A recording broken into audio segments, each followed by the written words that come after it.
Okay, hello everyone.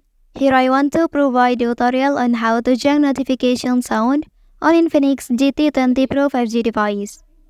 Well, the choice of notification sound can reflect your mood, style, or personality.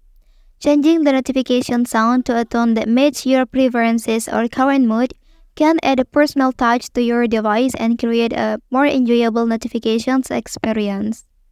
Okay, so let's go to the tutorial. First thing first, open the settings on your device.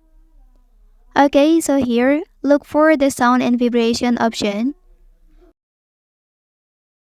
After that, select the notification sound menu. And here you will find a variety of notification sound options to choose from. Okay, pick the notification sound that you like from the available choices. Well, selecting a notification sound that you prefer allows you to personalize the alert tones for notifications on your device.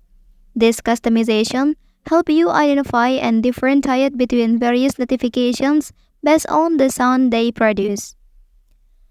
Okay, that's the tutorial on how to check notification sound on Infinix GT20 Pro 5G device.